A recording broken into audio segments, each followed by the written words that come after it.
मित्रांनो, तुम्हाला किंवा तुमच्या घरी कोणालाही डायबिटीज असेल तर रोज सकाळी उठलं की एक चिंता असते की आज काय खावं, काय टाळावं ज्यामुळे आपली साखर नियंत्रणात राहील। तुम्ही खूप पथ्य करून बाजारातील महागडी औषधे घेऊनही जर तुमची साखर नियंत्रित नसेल तर हा व्हिडिओ खास तुमच्यासाठी आहे। कारण आजच्या व्हिडिओमध्ये आपण असे 5 नैसर्गिक पदार्थ पाहणार आहोत की आयुर्वेदाच्या दृष्टीने ते रोज तुम्ही जेवणात घेतले पाहिजेत ज्यामुळे तुमची साखर अचानक वाढणार नाही। नमस्कार, मी डॉक्टर संजीवनी। चला तर व्हिडिओला सुरू करूया। रिकाम्या पोटी मेथी दाण्याचे पाणी पिल्यास काय फायदा होतो? ऑप्शन ए, रक्तातील साखर नियंत्रणात राहते। बी, वजन कमी होण्यास मदत होते। सी, रक्तातील कोलेस्ट्रॉल कमी करते। डी, वरील सर्व पर्याय बरोबर आहेत।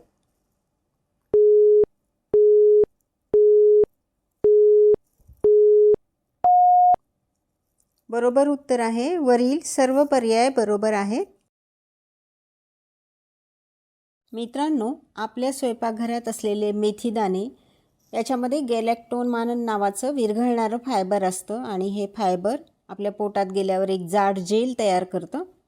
त्यामुळे अन्नपचनाची आणि त्यातील कार्बोहायड्रेट, शुगर शोषून घेण्याची प्रक्रिया हळूहळू होते। त्यामुळे रक्तातील साखरेची पातळी अचानक वाढत नाही आणि यातील अमायनो ॲसिड्स नैसर्गिकरित्या अधिक इन्सुलिन तयार करण्यासाठी उत्तेजित करतात। आणि हे कसं घ्यायचं तर रोज रात्री 1 चमचा मेथी दाणे 1 ग्लास पाण्यामध्ये भिजू घाला आणि सकाळी अनुशापोटी हे पाणी प्या आणि मेथी दाणे चावून खा। मित्रांनो, नियमितपणे सकाळी अनुशापोटी मेथीचे पाणी पिल्याने कोणती साखर कमी होते? Option A, जेवणानंतरची। बी, जेवणाच्या आधीची। सी, जेवणानंतरची व आधीची। डी, रात्रीची साखर कमी होते। बरोबर उत्तर आहे मेथीचे पाणी पिल्यामुळे तुमची जेवणानंतरची व जेवणाच्या आधीची दोन्ही साखर कमी होण्यास मदत होते। मित्रांनो, कोणता मसाला इन्सुलिनसारखं काम करतं आणि रक्तातील साखर नियंत्रित ठेवते? ऑप्शन ए, विलायची। बी, मिरे। सी, दालचिनी। डी, ओवा।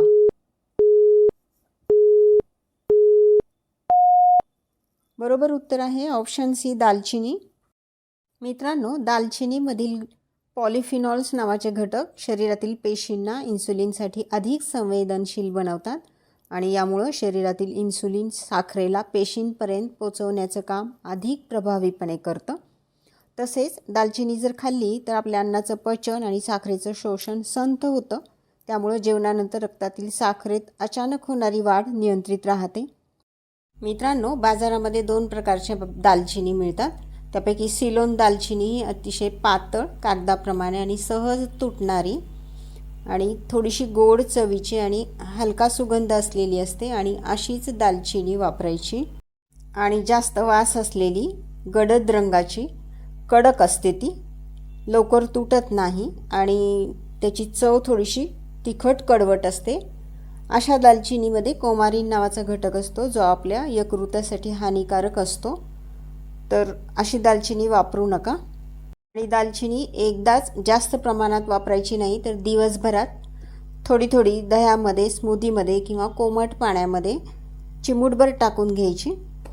मित्रांनो, रक्तातील साखर कमी करणारे जंबोलिन जांभळाच्या कोणत्या भागात असते? Option A, पानांमध्ये। बी, बियांमध्ये। सी, मुळामध्ये। डी, फळांमध्ये।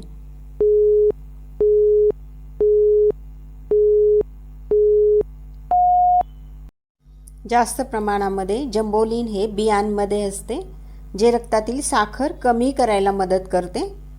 मित्रांनो, रोज तुळशीची पाने जर खाल्ली तर कोणत्या पेशींचं कार्य सुधारतं?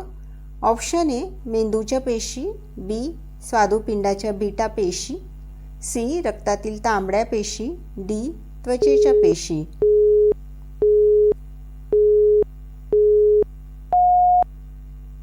बरोबर उत्तर आहे स्वादुपिंडाच्या बीटा पेशींचं कार्य रोज तुळशीची पाने खाल्ल्याने सुधारते। मित्रांनो, अनुशापोटी रोज 3 ते 4 तुळशीची पाने स्वच्छ धुवून चावून खाल्ली तर त्यातील युजेनॉल सारखे घटक स्वादुपिंडाचे कार्य सुधारतात आणि रक्तातील साखर नियंत्रित ठेवण्यास मदत होते।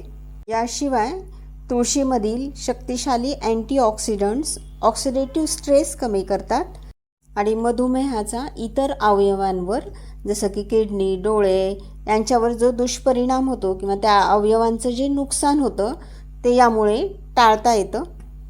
मित्रांनो, आजच्या व्हिडिओतील हे 5 पदार्थ औषधे नाहीत, तर औषधांच्या आधीची आपल्या शरीरातील अवयवांची ती सुरक्षा कवच आहेत.